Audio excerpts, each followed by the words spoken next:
What choice would you make if you were in their position? Superheroes don't have it easy, especially when it comes to some of the difficult choices they must make in their everyday role as fighter for justice and protector of humanity. And that's what we'll be talking about today. Number 10. Save or kill the Hulk. Clint Barton was tasked with the responsibility by Bruce Banner of taking him out. That is, if he ever hulked out again. Or was it the risk of hulking out? He gave Clint a special arrow tip to use to kill him.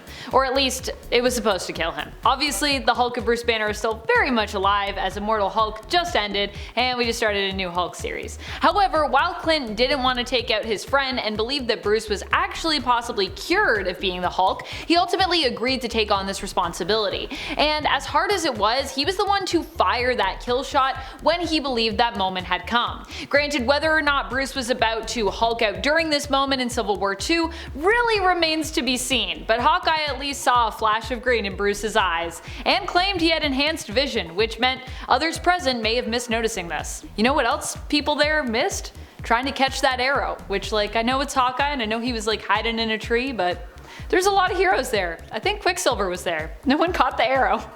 Aren't comics fun? Coming in at number 9, we have Spider-Man deciding to reveal his identity to the world during the events of Civil War. After several adventures involving the new Iron Spider suit had gone well between Peter Parker and Tony Stark, Peter felt himself to be in Tony's debt and took his side whenever the issue of the Superhuman Registration Act began to become a hotter and hotter topic. To help Tony with his stance that all superhumans should be registered and able to be held accountable, Peter eventually decided after much internal struggle to unmask himself as Spider-Man to the world in support of the Registration Act.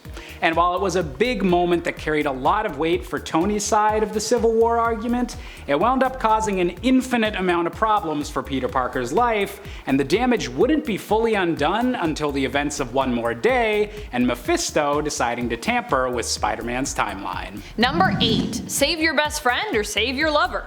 In the first Batman Telltale game, there is a moment where you even get to experience what it is like to play through those hard decisions as a hero.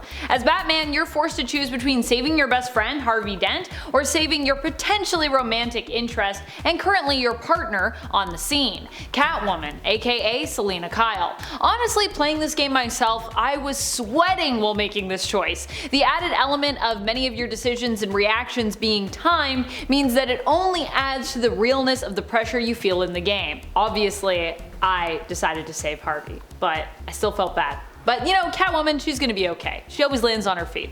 Catwoman. Get it? Anyways. Coming in at number 7, we have Star-Lord and Nova's sacrifice to stop Thanos. During an event called the Thanos Imperative, an alternate reality known as the Cancerverse was discovered to be leaking into the main Marvel universe through a rift in space called the Fault. Revealed to be a Lovecraftian horror reality in which the concept of death itself had been defeated, and thus constantly regenerating cancerous life was all that remained, this universe tried to invade the Marvel universe in order to defeat this universe's Avatar of Death as well, aka Thanos. Many of the cosmic heroes of the galaxy fought alongside Thanos to push back the Cancerverse, but upon discovering that Death still wasn't in love with him, Thanos went mad with fury.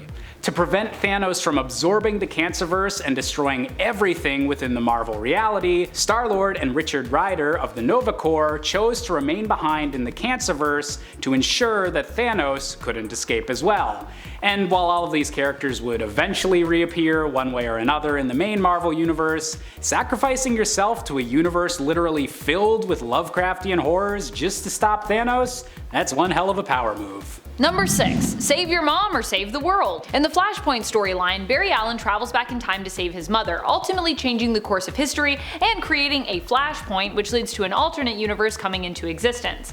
In order to set things right, Barry realizes he must go back in time to undo what he did previously, saving his mom. Barry is faced with an impossible choice: let his mom die at the hands of Eobard Thawne, or prevent this from happening but completely mess up reality. He ultimately decides to do what is best for the world and prevents his past self from ever saving his mom. In the Arrowverse show, The Flash, Barry is forced to watch on from the shadows as his mother dies again, knowing there is nothing he can do to stop it without sacrificing, breaking reality, and drastically altering the lives of everyone else he loves.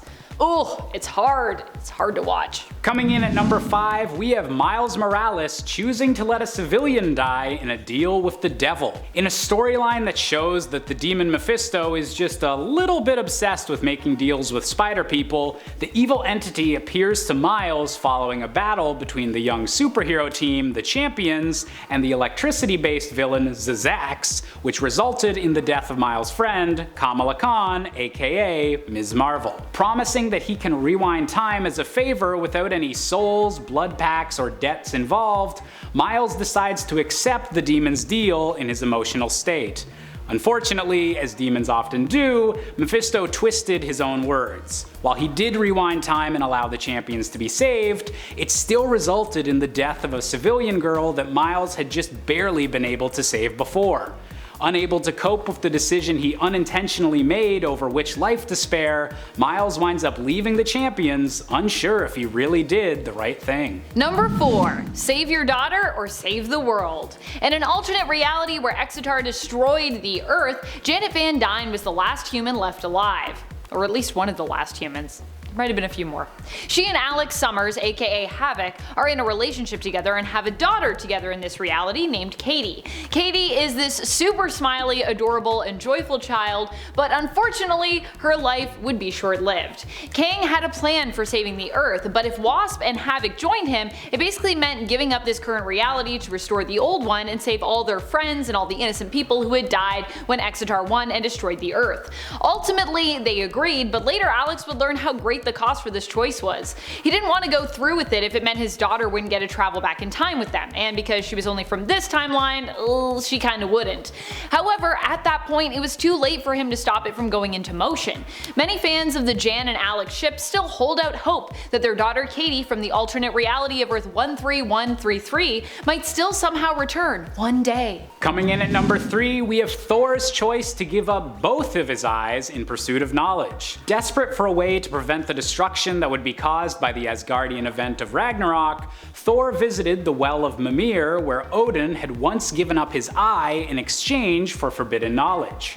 However, Thor was stunned after removing his eye to find that the well still would not fill with water for him, only to slowly realize that since his father had already sacrificed an eye, he would need to up the sacrifice in order to be granted knowledge.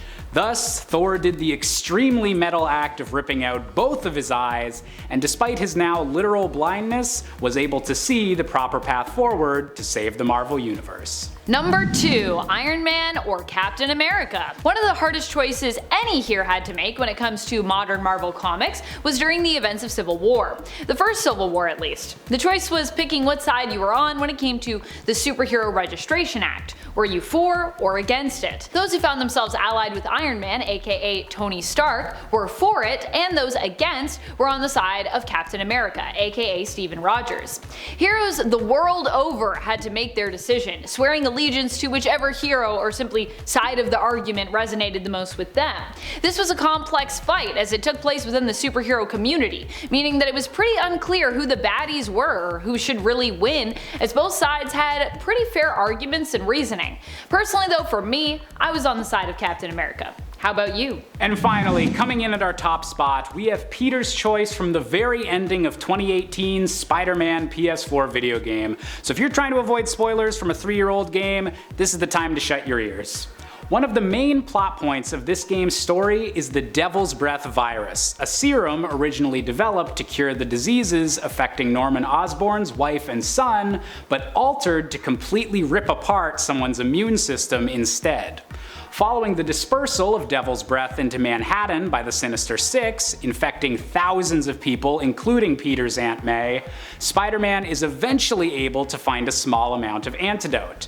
However, he has a horrible choice to make. Aunt May is at death's door and could be saved by what little of the antidote is left, but this would wind up using the antidote and having it unable to be studied to help the rest of the infected city. Heartbroken and knowing what his aunt would want, Peter decides that the antidote must be saved so that the rest of the city won't die, and has to watch as his Aunt May passes away from the virus, reassuring him of how proud she's always been of him and how she's always known that he was Spider-Man. Oh man, I'm gonna start crying in the green screen studio. That's all the time we have for today's list, so thank you all so much for watching. As always, I've been Josh Busker. And I'm Amanda McKnight, and until next time, stay nerdy, YouTube.